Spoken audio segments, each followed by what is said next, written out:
ಅಂದ್ರೆ ಇವತ್ತು 30 ವರ್ಷದ ಹಿಂದೆ ಸಂಗೀತ ಸೇಡಂ ತಾಲೂಕಿನಲ್ಲಿ ತಬಲಾ ವಾದಕರು ಎಷ್ಟಿದ್ದಾರೆ, ಸಂಗೀತ ಕಲಾವಿದರು, ಹಾರ್ಮೋನಿಯಂ ನುಡಿಸೋರು ಎಷ್ಟು ಜನ ಇದ್ದಾರೆ ಅಂತೇಳಿ ಸಮೀಕ್ಷೆ ಮಾಡಕ್ಕ ಆವಾಗ ನನ್ನ ಕೈ ಒಳಗೆ ಗಾಡಿ ಇದ್ದಿಲ್ಲ.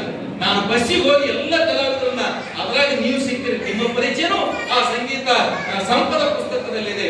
ನಮ್ಮ ಸಿದ್ದಪ್ಪ ತಳ್ಳಳ್ಳಿಯವರ ನೇತೃತ್ವದಲ್ಲಿ ಗುಡಿಯ ಹಿಂಭಾಗದಲ್ಲಿ ಪುಸ್ತಕ ಲೋಕಾರ್ಪಣೆ ಆಯಿತು. ಸದಾಶಿವ ಸ್ವಾಮೀಜಿ ಅವರು ಬಂದಿದ್ರು, ಮನ್ಸೂರ್ ಅಂತವರು ಬಂದಿದ್ರು, ದೊಡ್ಡ ದೊಡ್ಡ ಸಾಹಿತಿಗಳು ಬಂದಿದ್ರು. ಅಂತ ಸಂಗೀತದ ಕಾರ್ಯಕ್ರಮ 35 ವರ್ಷದ ಹಿಂದೆ ಸಂಗೀತ ನಿಮ್ಮ ಬಗ್ಗೆ ಅಭಿಮಾನದ ಅಂತೇಳಿ ನಾನು ಸಂಗೀತ ಪುಸ್ತಕವನ್ನ ಸಂಪದವನ್ನ ತಂದಿದ್ದೀನಿ ನೆಲದಲ್ಲಿ.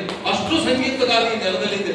ಯಾವ ಊರಿಗೆ ಹೋಗಿ ಭಜನಾ ಕಲಾವಿದರಿದ್ದಾರೆ, ಯಾವ ಊರಿಗೆ ಹೋದರೆ ತಬಲಾ ವಾದಕರಿದ್ದಾರೆ. ಸಣ್ಣ ಸಣ್ಣ ಬಡತನದ ಸ್ಥಿತಿಯಲ್ಲಿ ಮುಗ್ಗಪ್ಪ ಅಂತ ಮಾಸ್ಟರ್ ಅವ್ರು ನೋಡಿ ನಾಟಕ ಕಲಾವಿದರು, ಅಂಥ ಕಲಾವಿದರು ನಮ್ಮ ನಾಡಿನಲ್ಲಿದ್ದಾರೆ. ಇಲ್ಲೇ ಕೋಟಾದಲ್ಲಿ ನಮ್ಮ ವಿಶ್ವಕರ್ಮನವರು ಇದ್ದಾರೆ, ಇಲ್ಲೇ ಅವರು ಬಹಳ ತಬಲಾ ವಾದಕರು, ಅಷ್ಟು ಚೆನ್ನಾಗಿ ಸಂಗೀತಗಾರ ಅದು ಹಾರ್ಮೋನಿಯಂ ನುಡಿಸ್ತಾರೆ. ಹಂಗ ಅಂತೇಳಿ ಇವರು ಸ್ಥಾವರ ಮಟ್ಟವರು ಸಿಟ್ಟಾಗಳಿ ಸೇಡಂ ನೆಲ ಹಂಗಿದೆ ಅಂತ ನಿಮ್ಗೆ ತಿಳಿಸ್ಬೇಕಾಗಿಲ್ಲ. ನಾವು ನೀವು ಮತ್ತೊಂದು ಕಡೆ ಹೇಳ್ಬೇಕು, ಕಲಬುರಗಿ ನೆಲದಲ್ಲಿ ಸೇಡಂ ಅಂದ್ರೆ ಒಂದು ಸಾಹಿತ್ಯ ಸಾಂಸ್ಕೃತಿಕ